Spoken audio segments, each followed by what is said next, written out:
Hello everyone, I hope you all are doing good and welcome back to yet another video where I'll be discussing about things or tips or tricks which I hope I knew in my 12th grade so that I wish मुझे drop ना लेना पड़ता। सो या let's get started. Video का नाम है 11th बर्बाद strategy. मतलब अगर आपने 11th में पढ़ाई नहीं करी है और अभी आप 12th में हैं and if you want to crack NEET in 1 year, तो व्हाट आर द थिंग्स और suggestions from my side as experience की काश मुझे ये चीज़ें अगर पहले पता होती तो शायद मुझे ड्रॉप लेना ना पड़ता। तो सबसे पहली बात, ये बहुत ही एक कॉमन चीज़ होती है among aspirants. It's very common. आपको लगता है कि सिर्फ आपने 11th में पढ़ाई नहीं करी, but trust me there are so many out there जिन्होंने मतलब 11th में मज़े करे या फिर उनको the 11th is not so strong. Yeah so it doesn't matter पढ़ाई, मतलब it doesn't matter if your 11th is not strong yet, if you still have time. तो आप 12th में भी 11th का सिलेबस कवर करके you can score equally amazing और equally well. तो सबसे पहली बात, डू नॉट गिव अप। ये सबसे बड़ी मिस्टेक जो आई थिंक मैंने करी थी। मेरा ऐसा था कि 11th ठीक है अब नहीं पढ़ा, 12th में जितना होगा होगा, वरना ड्रॉप तो लेना ही है। I had made up my mind कि मैं ड्रॉप तो लेकर ही रहूंगी, बिना ड्रॉप के मुझसे नीट क्रैक नहीं होगा। This should not be the case with you because it's not necessary at all to take a drop. अगर आपके पास 1 साल का भी टाइम है तो आप आराम से नीट क्रैक कर सकते हो, even if you have not studied properly 11th। Trust me, इतना आसान है। Like when I think about it now कि MBBS का फर्स्ट ईयर का जितना सिलेबस था, अगर मैं उससे नीट के सिलेबस से कंपेयर करूँ तो मतलब कुछ भी नहीं लगता है। सच कहूँ तो सिर्फ 6 महीने का कोर्स होता है, ऐसा लगता है। मतलब नीट का तो इससे ज़्यादा तो क्यों ही दे रहे हैं ऐसा, पर डजेंट मैटर।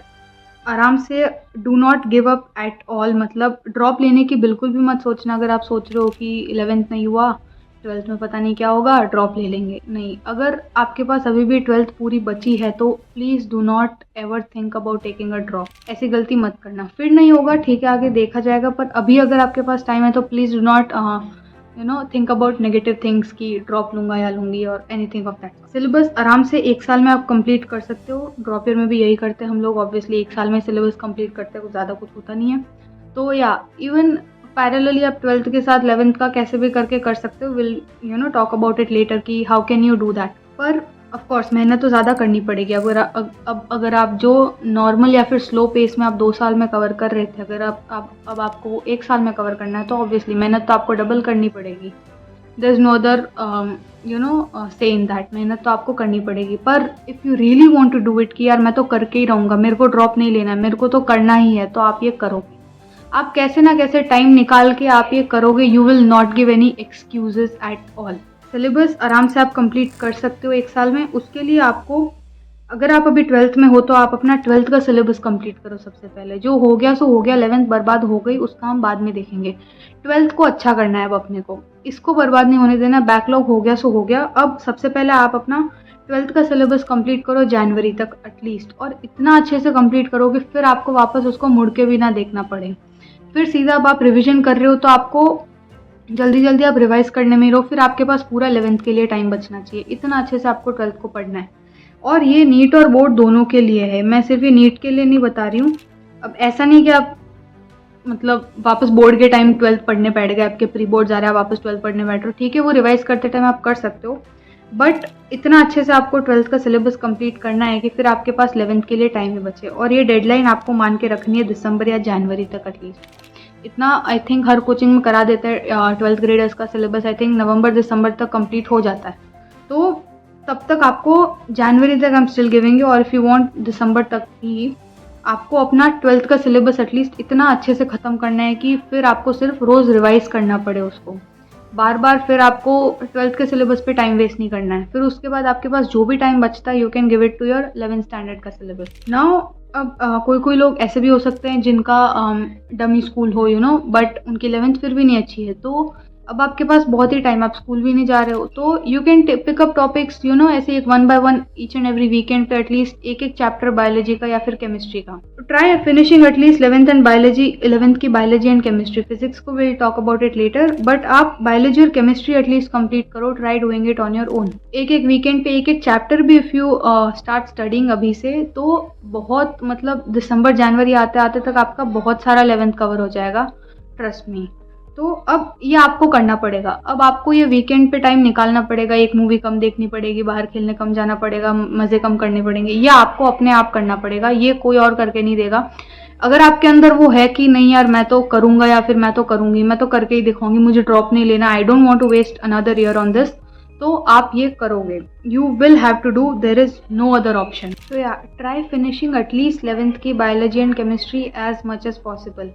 और जैसे जैसे आप फिर ये एनसीईआरटी पढ़ते जाते हो बायोलॉजी और केमिस्ट्री की, try preparing short notes as much as possible. ये बहुत मतलब अच्छा और क्विक तरीका हो जाता है आपको वापस जल्दी से अगर कोई टॉपिक रिवाइज करना हो तो. बहुत सच में बहुत आसान हो जाता है ये. And it will come really really handy in the last moment, जब आपको 11th पढ़ने के लिए ज़्यादा टाइम चाहिए और 12th का आपके पास इतना टाइम नहीं है रिविजन के लिए, तो तब आपको ये शॉर्ट नोट्स बहुत ज़्यादा हेल्प करेंगे. So try preparing short notes as much as possible. जितना ज़्यादा हो सके आप ये शॉर्ट नोट्स प्रिपेयर करिए and keep revising them again and again. जैसे जैसे टाइम मिल रहा है आप रिवाइज करते जाइए. कुछ आधा घंटा टाइम मिला वो कर लिया रिवाइज वापस आपने 12th का, कुछ ना कुछ. ये अब आपको अपने आप के अपनी कन्वीनियंस के हिसाब से टाइम निकाल निकाल के आपको देना पड़ेगा. This schedule you have to customise it for yourself, no one else is going to do it for you. It should be according to your convenience. जैसे टाइम आपको मिल रहा है आप वैसे वैसे अपने हिसाब से आप अपना स्केड्यूल बना के कस्टमाइज कीजिए. You don't need to follow anyone else's schedule या फिर कोई दोस्त का स्केड्यूल या फिर कोई टॉपर का स्केड्यूल, एनीथिंग लाइक दैट.